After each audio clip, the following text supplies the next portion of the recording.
They told you to chase respect, to seek validation like it's some kind of currency, to win the applause of people who cannot even control their own lives. But I tell you, respect is fleeting. Leverage endures. You do not need them to admire you. You need them to rely on you. You do not need applause. You need position. Respect is a mirage in the desert. It shimmers in the distance, yet the closer you walk toward it, the drier your throat becomes. You will die of thirst trying to drink from the illusions of others. I have seen kings lose kingdoms because they wanted to be loved. I have watched soldiers die because they wanted their enemies to recognize their honor. I have watched men fall because they forgot. War does not reward sentiment. It rewards control. If I am feared, I win. If I am underestimated, I win. If I am unknown, I win. But if I am respected without power, I lose. Let me tell you why. A general once asked me, "How can I make my enemies respect me?" I told him, "Do not try. Make them dependent on your next move. Make them unsure whether you'll attack or wait. Make them need you, not admire you." When you move to gain respect, you hand your power to the crowd.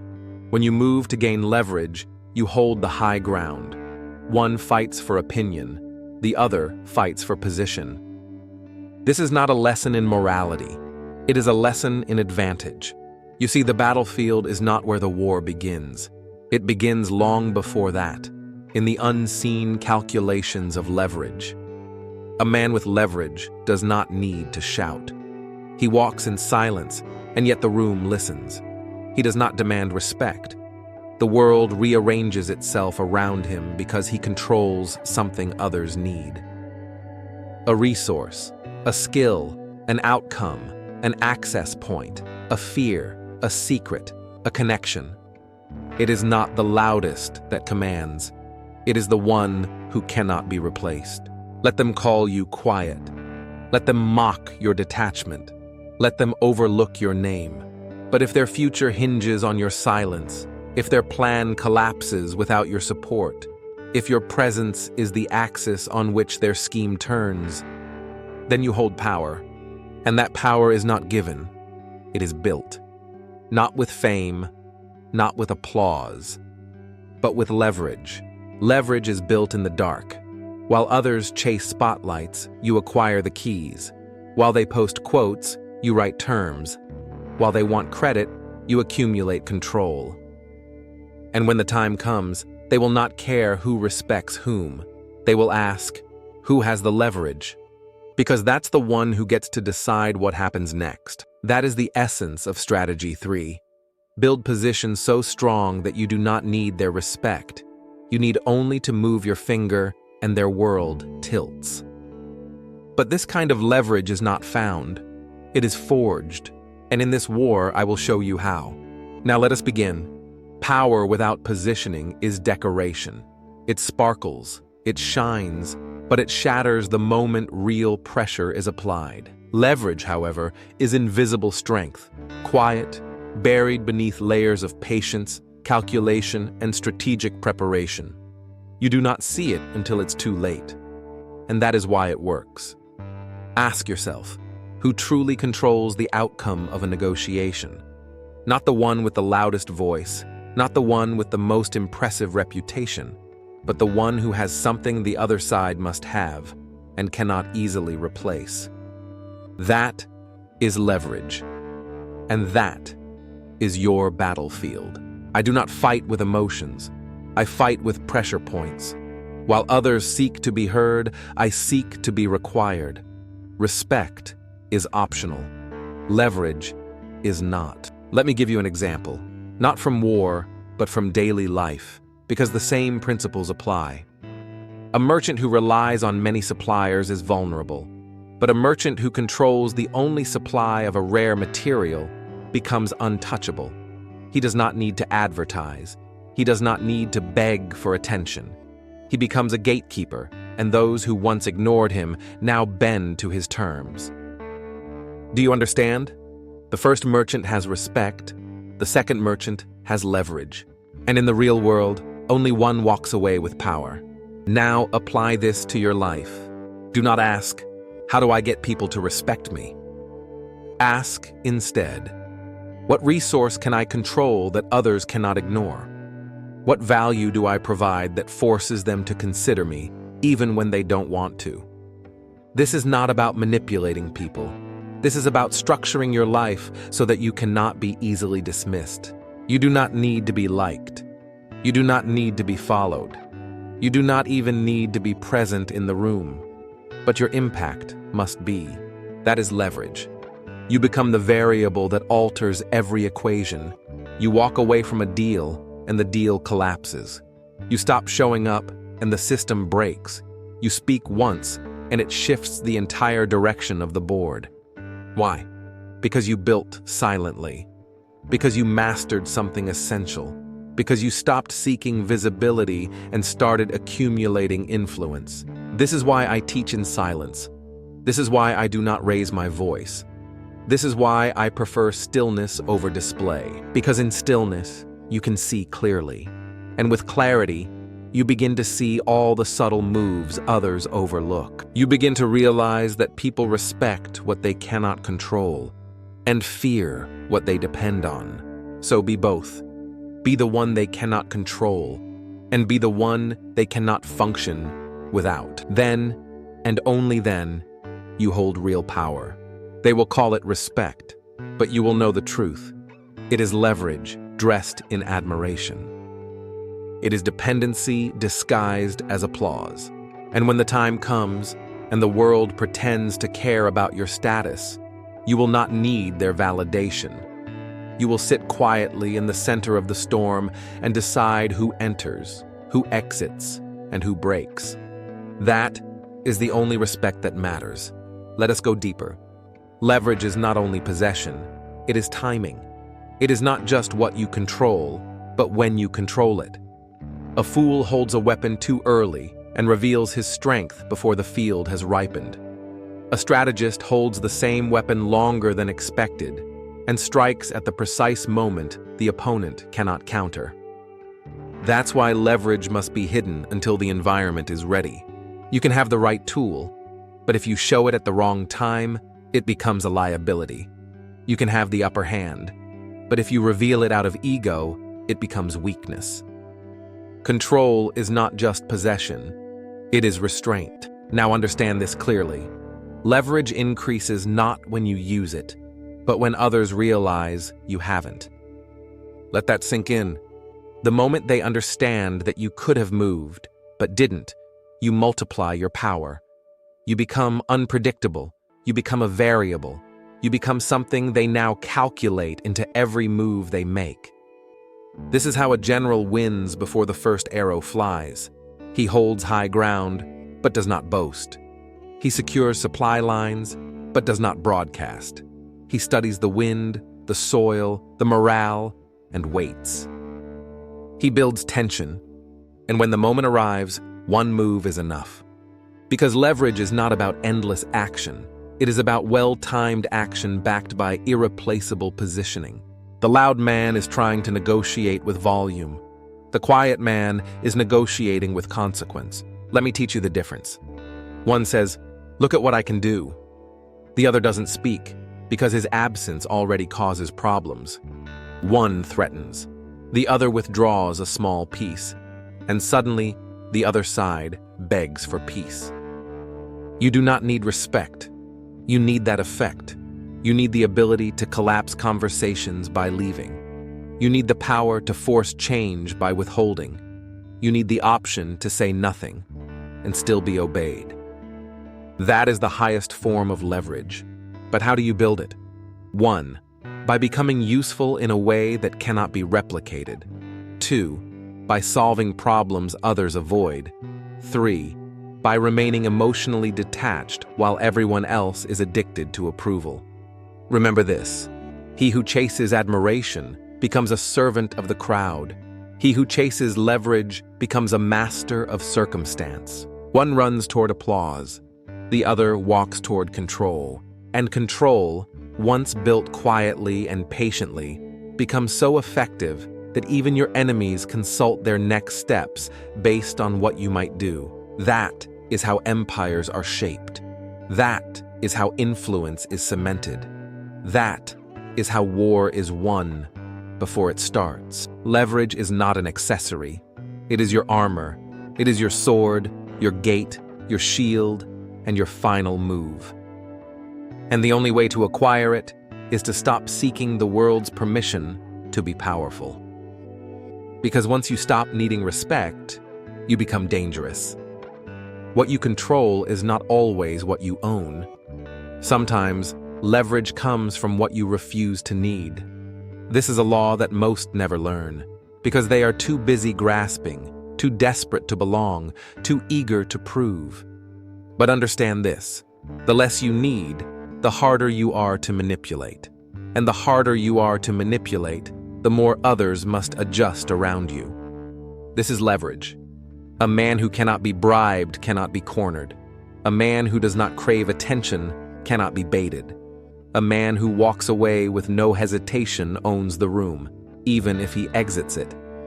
Your ability to walk, without flinching, without explaining, without apologizing, that is the foundation of your position.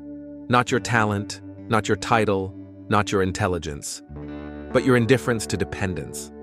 You become untouchable, not when you are feared, but when you are unreachable by their games. Do not mistake arrogance for strength. Real leverage is quiet, unemotional, clear-eyed. It does not gloat. It does not react. It does not need to win every moment. Because it knows every overextension by the other side tightens the noose. Every desperate demand gives away their weakness. And you watch. Like the general who builds a fortress not of stone, but of options. He has more than one exit, more than one supplier, more than one method. While the enemy watches one gate, he escapes through the mountains. This is how you build leverage. You multiply your exits, your skills, your income, your tools, your alliances, until no one can box you in without boxing themselves in as well. You want to command the room? Then be the one they cannot exclude without cost. You want to influence the negotiation? Then be the one whose silence changes the stakes. You want to move the battlefield without lifting a sword? Then be the one whose withdrawal shifts the power. And all of that starts when you stop asking, how can I make them respect me? Instead, ask, what would happen if I disappeared? If the answer is nothing, then you have no leverage. If the answer is everything changes, then you have power. Do not confuse visibility with necessity. Some are loud because they are replaceable. Others are silent because they are essential. And the moment you realize that becoming essential matters more than becoming admired, you will stop wasting time on applause and start building leverage that lasts longer than opinion. Because here is the truth. Respect is rented, leverage is owned, and ownership, true ownership, begins the day you stop selling your presence for approval and start using your presence to shape outcomes. Now go, strip yourself of anything they can use against you. Free yourself from the need to be liked, praised, understood, and build something they can't move forward without. That is your new battlefield. There is a reason the most dangerous men speak the least. They don't chase attention. They shape consequence. They don't demand credit. They control the terrain. You must ask yourself, in every domain of your life, am I positioning myself to be admired or to be required? Because here's the trap. The pursuit of respect can feel like strength. It gives you likes, compliments, invitations. But none of these protect you in war. None of them stop betrayal. None of them hold weight when the tide turns. None of them matter when pressure rises and loyalties shift. But leverage survives storms. Because leverage is not built on emotion, it's built on structure. Let me show you what I mean. There are 3 forms of leverage in every field: information, access, and autonomy. Let's begin with information. When you know what others don't, you control timing. When you see what others miss, you shape direction. And when you understand both your position and theirs, you become the architect of the entire exchange. That's why I never enter a room without first knowing the landscape, who needs what, who fears what, and who hides what. Do not seek to be the loudest. Seek to be the most informed. Then there's access. Who can you reach that others can't? What doors can you open that others cannot approach? Access is silent leverage. You may not own the castle, but if you hold the only key to the back gate, you can dictate the terms of the siege. So while others are busy asking for permission, you've already positioned yourself inside the fortress. Then comes autonomy. This is the rarest leverage, the ability to move without asking, to act without delay, to walk away without fear. Autonomy is built by designing your life so that no single person or institution can break you. Not a boss, not a contract, not a paycheck, not even a friend. Because until you are willing to be alone completely, you will never understand the true meaning of power. And yes, that is the cost of leverage.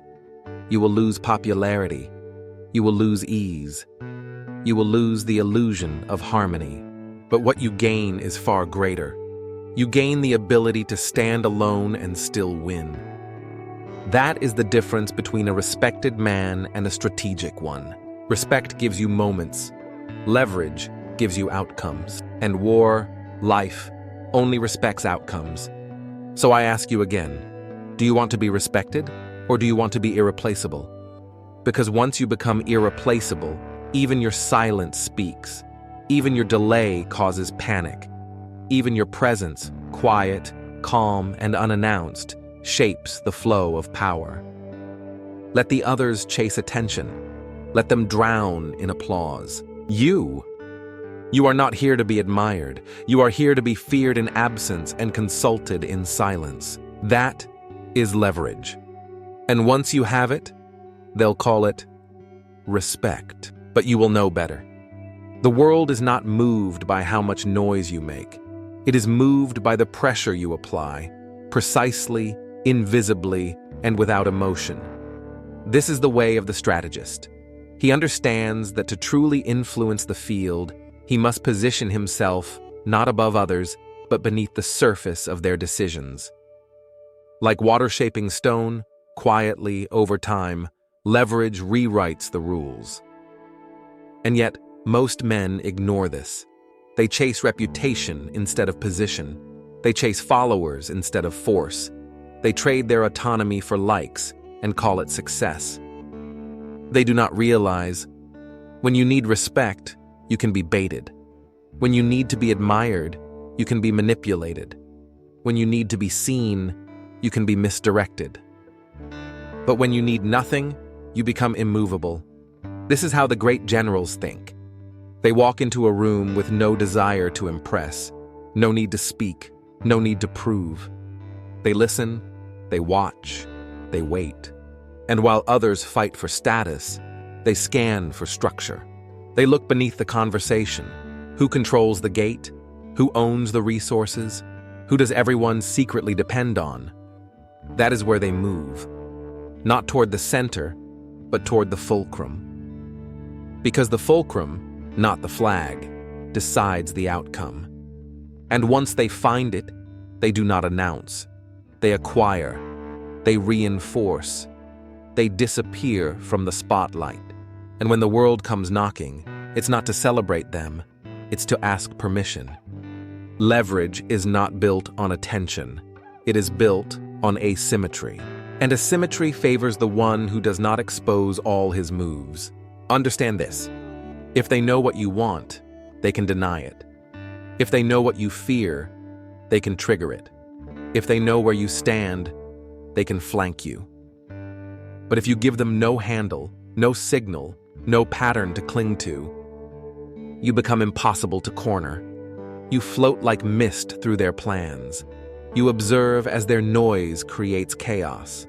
And when the moment is right, you push, not loudly, but precisely, and the whole structure tilts. This is not mythology. This is how empires are built and dismantled, with patience, with positioning, with leverage. So I ask you, how do you move through the world? Do you shout to be noticed?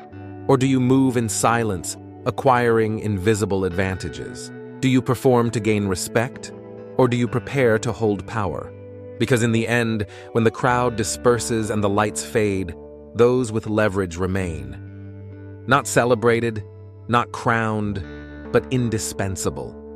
And that is the only title worth earning. Do not confuse leverage with aggression. Many believe power must be loud, that it must command through force, intimidation, or spectacle. But real power, enduring power, whispers. And its strength lies not in domination, but in design. Let me show you. A general who relies on brute force will win some battles, but he will burn through men, resources, and time. His victories are visible, but his reach is short. The superior general builds a position so precise, so secure, that the enemy defeats itself in response. His army need not advance. The terrain, the scarcity, the fear, the timing, all these do the work for him. This is leverage, to engineer outcomes without exerting yourself unnecessarily. This is how I think, and how you must begin to think. Start with a simple shift in perspective. Stop trying to win the moment. Start trying to own the conditions of the moment. That is leverage. The one who owns the conditions never panics, because he already knows how far the opponent can go. He designed the walls. He already knows where the exit is. He built the map. Leverage is not about having more power. It's about needing less and still being decisive. Less emotion, less reaction, less exposure, less dependence. Do you see? If they need you more than you need them, you win. If they're louder but more desperate, you win. If they move first but reveal more, you win. Even in loss, the one with leverage loses on his terms. Even in retreat, the one with leverage trades ground for time and time for opportunity. That's why you must stop thinking in terms of confrontation and start thinking in terms of influence. A man with leverage never shouts. He simply moves, and the room recalibrates. He doesn't ask for a seat at the table. He builds a piece of the table so vital that removing it collapses the whole structure. He doesn't chase approval. He becomes the bottleneck through which others must pass. This is not arrogance. This is discipline. Discipline to build what matters, to say no to what doesn't, to stay still when others sprint, to delay gratification until the leverage is so undeniable that no opposition can stand against it. That is what makes leverage so dangerous in the hands of the calm. Because when calm meets leverage, the entire game slows down, and everyone waits for your move. So build that move, in silence, in solitude, with intention, and one day you will look around, not for applause, but for the world quietly adjusting itself to your presence. Not because you demanded respect, but because you earned leverage. Let me show you one final transformation. What begins as leverage becomes gravity. It starts small. You gain a skill. You control a resource. You own a piece of information others avoid. You stay calm while others react. You move slowly while others rush. And over time, the world begins to bend toward you. Not because you are loud, not because you are admired, but because your moves carry mass. This is gravity. When people orbit your actions without needing to be pulled. When your silence has more weight than their arguments. When your direction becomes the axis of their plans, even if they resent it. You do not force this. You build it, brick by brick. Discipline by discipline. Decision by decision. Each moment you chose clarity over chaos. Each time you walked away rather than begged to stay. Each time you remained still while they burned their energy. You were building gravity. And once gravity forms, you no longer chase anything. You no longer seek to be included. They must now account for your position, or fail. That is the final evolution of leverage. It's no longer a strategy. It's a state. A man with leverage can survive the storm. A man with gravity changes the weather. But here's the truth no one wants to say. You cannot build gravity if you're still addicted to attention. You cannot build leverage if you flinch every time someone disapproves. You cannot lead the field if your emotions are dictated by the applause or silence of others. You must walk alone first. You must build with no one watching. You must lose small battles to win invisible wars. Respect is not your fuel. Your fuel is clarity. Clarity of purpose. Clarity of path. Clarity of price. What are you willing to let go of in order to become irreplaceable? Because leverage requires sacrifice. You will sacrifice popularity. You will sacrifice comfort. You will sacrifice the illusion of belonging. But in return, you will gain the ability to move with absolute intention. No noise, no debate, no explanation. Just movement, and the silent consequence it creates. So do not chase respect. Chase leverage, and let that leverage grow into gravity. Because when you become the one others must adjust around, you no longer need permission. You no longer need introduction. You no longer need to prove anything. You have already won, long before they even knew the game began. Let me speak plainly now, not as a poet of war, but as a strategist of life. The man who depends on being understood is already under control, because the moment you need them to get you, you've given them the power to define you. But the man who is anchored in purpose, who does not bend for explanation, who does not dilute his path for comfort, who does not justify the silence he earned, that man moves like a shadow across the battlefield, unstoppable because he is unbothered. That is leverage of the highest kind, to need nothing from those who once governed your mood. And I tell you this, not to harden your heart, but to sharpen your edge. The world is not cruel, it is structured, and those who master that structure, who move beneath it, shape it, use it, they rise. They do not rise through noise. They do not rise through begging. They rise through leverage. And leverage is a form of truth, because it reveals who actually controls what. Titles don't matter. Followers don't matter. Charisma fades. Applause fades. Narratives shift. But leverage? Leverage speaks when you say nothing. It echoes when you've left the room. It remains when your name is forgotten, because your decisions still influence the system. That's why I never argue. I never defend. I never shout. I just build. Because the man who builds quiet leverage doesn't need a stage. The world will come to him, eventually, unavoidably. They will need what he has. They will need his insight, his discretion, his timing, his position. And he will not gloat. He will not punish. He will simply decide. This is where you must go, not toward fame, not toward flattery, but toward foundation. Be the person who holds things together, not visibly, but structurally. Be the one they must call when things fall apart, even if they tried to ignore you before. Be the one whose absence causes tremors, not because you are loud, but because you are holding everything steady. That is the mark of true leverage. It doesn't roar. It hums. It doesn't chase. It waits. It doesn't panic. It prepares. And in preparation, it wins. So stop measuring your worth by the volume of applause.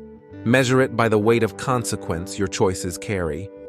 Because when your no can break a plan, you have leverage. When your absence can freeze momentum, you have leverage. When your smallest move causes recalibration, you have leverage. And at that level, respect is no longer needed.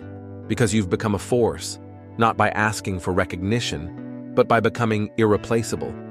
Now you understand. Leverage is not a tactic. It is a way of being, a posture, a structure, a code. It is not something you turn on in moments of need. It is something you build long before the world realizes it must come to you. That's why I do not teach war as a sequence of attacks, but as a philosophy of presence. Because real generals do not just win fights. They arrange the field so that the fight itself becomes unnecessary. And that is what you must do with your life. Build your position so intentionally that others pivot around you without realizing it. That your decisions dictate tempo without announcement. That your silence signals pressure more than their shouts ever could. You do not need a spotlight. You do not need a platform. You do not need recognition. You need to be non-ignorable. When people start preparing their plans around your potential moves, you have won. When they hesitate to cross a line because of what you might do, you have leverage. When they cannot afford to lose your support, even if they dislike you, you are no longer playing the same game. You are now weather, not participant. You set the climate. They adjust their armor. This is what I mean when I say, you don't need respect, you need leverage. Respect is a social currency. It inflates and deflates. Leverage is a strategic asset. It compounds. Respect is passive. It is given. Leverage is active. It is earned. And when you move from being liked to being necessary, you shift from fragile to unshakable. They will call you distant. Let them. They will say you changed. You must. They will say you're cold. Perhaps. But the world does not reward heat.